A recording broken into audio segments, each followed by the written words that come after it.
ለራስ የተጻፈ ደብዳቤ።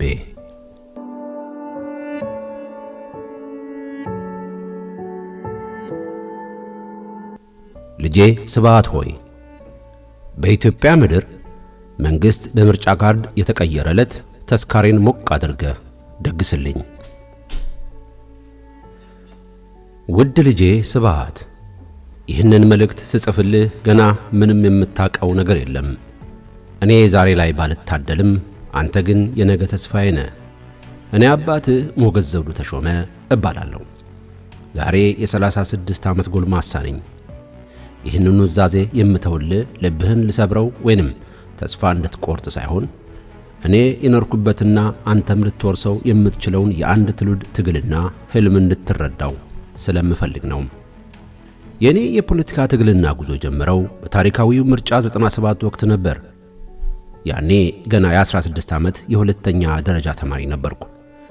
በደምና በስሜት የምነዳ በምርጫ ካርድ አገር ትቀየራለች ብዬ በፍጹም የዋህነት ያመንኩ ልጅ ነበርኩ። ይሄው ካልታደለው ያኔ ከጀመርኩት ጉዞ ጀምሮ ላለፉት 21 ዓመታት በምርጫ ካርድ የመንግስት ለውጥ ይመጣል በሚል ቀቢጸ ተስፋ ስታገል፣ ስደክም፣ ስከራከርና ስመኝ ኖሬያለሁ። ይሄው ልጄ እውነታው በጣም ጨካኝ ነው። በእነዚህ 21 ዓመታት ሙሉ በምርጫ የተቀየረ አንድም ነገር የለም። የኢትዮጵያን ዘመናዊ የፖለቲካ ታሪክ ብንመረምር እንኳ ስልጣን ሲቀያየር ያየነው በሁለት መንገዶች ብቻ ነው። ሁለት ጊዜ በህዝብ አመጽ ወይንም አብዮት እና አንድ ጊዜ በታጠቀ የነፍጥ ትግል። በሰላማዊ መንገድ በዲሞክራሲ ሂደት ህዝብ በሰጠው የድምፅ ካርድ ብቻ መንግስት ሲወርድና ሲተካ ማየት ግን ለኢትዮጵያ ምድር እስካሁን የቀን ቅዠት ሆኖ ኖሯል። ልጄ ስብሐት፣ እኔና ያንተን ትውልድ ሊያገናኝ የሚችል አንድ ቀላል ምሳሌ ልንገርህ። አንድ በኢትዮጵያ ብዙ ደጋፊዎች ያሉት የእንግሊዝ የእግር ኳስ ክለብ አለ። ስሙም አርሴናል ይባላል። አርሴናል የመጨረሻውን የፕሪሚየር ሊግ ዋንጫ ካነሳ አሁን 22 ዓመታት ሆኖታል። በእነዚህ ዓመታት ሁሉ ደጋፊዎቹ ዘንድሮስ ይሳካል፣ ዘንድሮስ ዋንጫውን እንወስዳለን እያሉ በየዓመቱ ተስፋ ሲያድሱ፣ ሲበሳጩ፣ ሲያዝኑና ሲጠባበቁ ኖረዋል። በአርሴናልና በኢትዮጵያ ምርጫ መካከል ያለው አንድነት ይኸው ነው። ሁለቱም ማለቂያ የሌለው ጥበቃና ናፍቆት ናቸው። ልዩነቱ ግን አርሴናል ዋንጫ ባያነሳም ጨዋታው ፍትሃዊ ነው። ሜዳው፣ ዳኛውና ሕጉ የታወቁ ናቸው።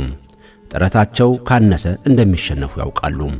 በእኛ ሀገር ፖለቲካ ግን ሜዳውም የተዛባ፣ ዳኛውም ያደላ፣ ሕጉም የሚቀያየር በመሆኑ ምርጫ የሚባለው ጨዋታ አስቀድሞ ውጤቱ የታወቀ ድራማ ሆኖ ነው የኖረው።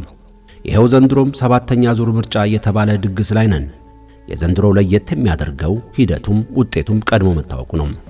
አባቱ ኢህአዴግ አውራ ፓርቲ ሆኖ ሲያሰቃየን፣ ብልጽግና ደግሞ ሪከርዱን አሻሽሎት አውሬ ፓርቲ ሆኖ አረፈው።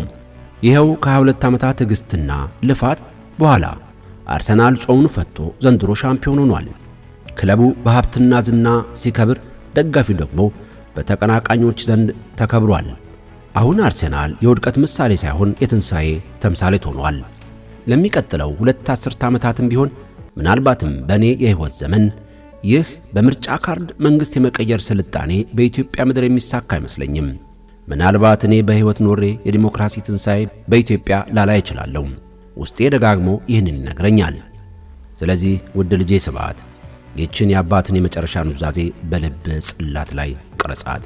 እኔ በዚህ ምድር ላይ ተስፋ ሳልቆርጥ ነገር ግን ፍሬ ሳላይ ባልፍ፣ አንተ ግን ይህንን ቀን ልታይ ትችላለህ። አርሰናል ከ22 ዓመታት በላይ ከቆየበት የዋንጫ ድርቀት ወጥቶ የመጨረሻ የድል ዋንጫውን የሚያነሳበት ቀን እንደመጣ ሁሉ የኢትዮጵያ ሕዝብም ድምፁ ተከብሮ ያለምንም ደም መፋሰስና ጦርነት በምርጫ ካርዱ ብቻ የፈለገውን መንግሥት አውርዶ የፈለገውን የሚተካበት ቀን መምጣቱ አይቀሬ ነው።